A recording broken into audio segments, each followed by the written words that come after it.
오늘의 부처님 말씀은 지장경 제7장 이익존망품입니다. 거룩한 부처님께 귀의합니다. 거룩한 가르침에 귀의합니다. 거룩한 승가에 귀의합니다.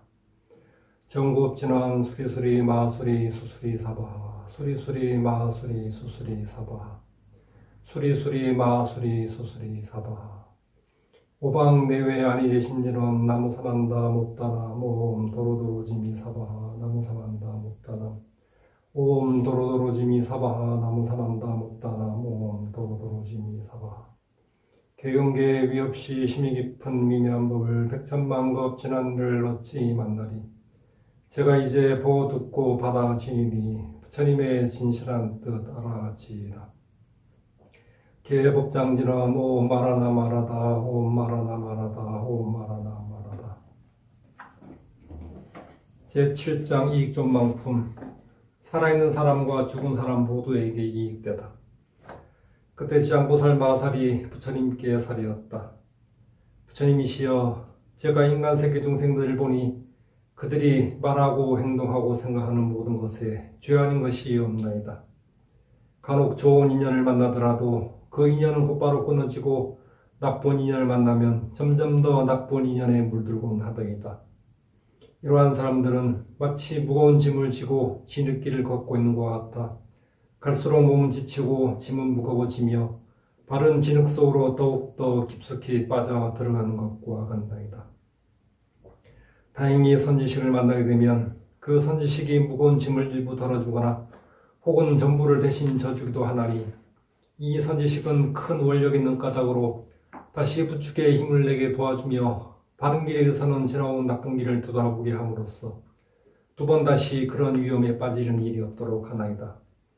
부처님이시여, 악을 익힌 중생은 습관적으로 한량없는 악을 짓기 마련이고 모든 중생들은 이와 같은 나쁜 습성이 있으므로 임종시에는 살아있는 가족들이 마땅히 그를 위하여 복을 지어 앞길을 활짝 열어주어야 하나이다. 이때 깃발과 일산을 걸고 등불을 켜며 종기한 경전을 읽으며 부처님과 모든 보살님께 공양을 올리며 부처님과 보살님을 생각하면서 그 명호를 하나하나 분명히 불러주어 임종한 사람이 귀에 들게 하여 가슴 깊이 새겨지도록 해야 하나이다. 그리하면 당연히 악도에 떨어질 중생일지라도 그 가족들이 짓는 인연공덕으로 지은 죄가 전부 소멸될 것이오며 또한 그가 죽은 뒤 49일 안에 가족들이 여러 가지 착한 공덕을 많이 지어주면 그 사람은 영원히 약돌려이고 천국에 태어나 끝없는 즐거움을 누릴 것이며 남아있는 가족들도 한량없는 복을 받을 것입니다. 그러므로 제가 이제 부처님을 모시고 하느님, 용왕님, 야사신 등 8부신령들과 사람과 사람만인 온갖 무리들이 모인 이 큰 법회에서 저 인간세계 중생들에게 임종시는 살아있는 생명을 죽이는 등 나쁜 인연 짓는 것을 삼가고 잡귀신을 떠받들며 제사 지내는 등의 일을 하지 말라고 권하나이다. 왜냐하면 살생하는 일과 잡귀신의 제사 지내는 일 등은 망자에게 털끝만큼의 이익도 되지 않으며 오히려 죄만 더 깊고 무겁게 하는 것이기 때문입니다. 설령 전생이나 현생에 착한 공덕을 많이 지어 천국에 태어날 수 있게 된 자라 할지라도 임종시에 남아있는 가족들이 나쁜 짓을 더하게 되면 죽은 사람에게 지향이 되어 명을 마친 사람이 좋은 곳에 태어나는 것이 늦어집니다. 하물며 임종한 사람 자신이 살았을 때 조그마한 공덕도 지은 적이 없다면 자신이 스스로 지은 업에 의하여 악도에 떨어지게 마련인데 어찌 살아있는 가족들이 다시 그 업을 더 무겁게 세야 되겠나이까. 그것은 마치 사활을 굶는 채 망구에 넘는 무거운 짐을 지고 먼 길을 떠나는 사람에게 문득 이웃 사람이 나타나 다시 천근의 작은 짐 보따리를 더 얹어 짊어지게 가게 하는 것과 같나이다. 부처님이시여, 제가 인간 세계 중생들을 살펴보니 모든 부처님의 가심에 따라 착한 일을 모리 하나를 먼지 한 티끌만큼이라도 하게 되면 이와 같은 큰 복을 모두 받을 수 있나이다. 이와 같이 말씀하실 때 법회에 참석한 이들 가운데 말 잘하는 대변이라는 한 장자가 있었다.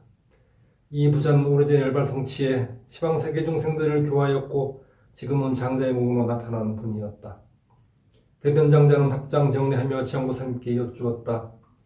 대원 본존이시여, 이 인간 세계 중생들이 목숨을 마치게 되면 그의 가족들이 죽은 이를 위하여 복을 닦아주고자 천도제를 지내는 등 여러 가지 착한 일을 하게 되면 몫을 바친 사람은 구원을 받고 해탈도 하게 됩니까? 지장보살님이 말씀하셨다. 장자여, 내가 지금 현재와 미래의 모든 중생들을 위하여 부처님의 위신력을 받들어 그 일에 대하여 자세히 설명해 주겠나이다.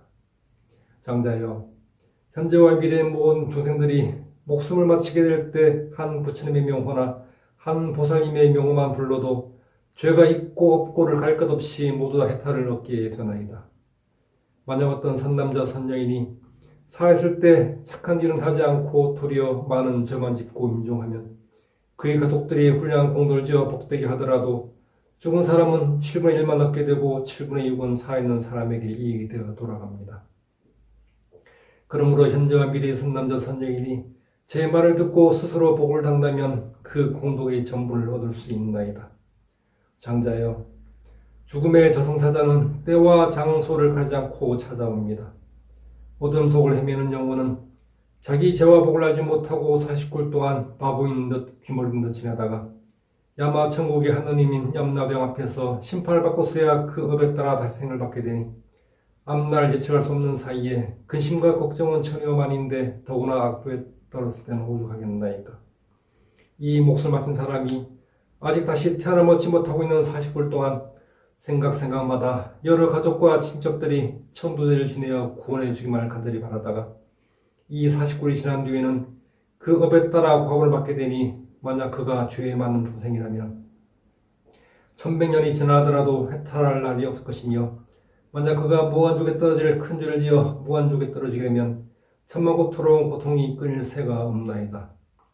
또 장자여, 이러한 죄업 중생의 몫을 마친 뒤에 그의 가족들이 천도제를 지내 그의 업의 길을 닦아주려 할 때는 제의식을 마치기 전이나 제의를 지는 동안 쌀 한 톨 나물 한 줄이라도 함부로 바닥에 흘리지 말 것이며 모든 음식을 부처님과 스님들께 먼저 올리기 전에는 절대로 먹지 말아야 합니다. 만약 이를 어기고 먼저 먹거나 정성을 다하여 음식을 준비하지 않는다면 목숨 바친 사람은 큰 복을 받지 못할 것입니다. 그러나 반대로 정성을 다하여 만든 정갈한 음식으로 부처님과 스님들께 먼저 올리면 죽은 사람은 그 공덕의 7분의 1을 얻을 것입니다. 그러므로 장자여, 인간세계 동생들이 몫을 바친 부모나 가족들 위하여 천도제를 베풀어 복을 짓되 지극한 마음으로 정성을 다하면 살아있는 사람도 죽은 사람도 모두 다 큰 이득을 얻게 될 것입니다. 그러하기에 죄를 변하는 모든 스님들에게 마음을 다하여 정성껏 공양을 올려야 합니다. 천도제를 지내는 것 장자여, 그것은 매우 매우 중요한 일입니다. 그렇지 않은가요? 이 말씀을 하실 때 도로천국에 있던 천만왕 나이터수의 야차 귀신들 모두가 한량없는 보리심을 내었고 대변장자도 화리심으로 가르침을 받들며 예경하고 물러갔다. 나무 시아본사 석가모니불 나무 대원본존 지장보살 마살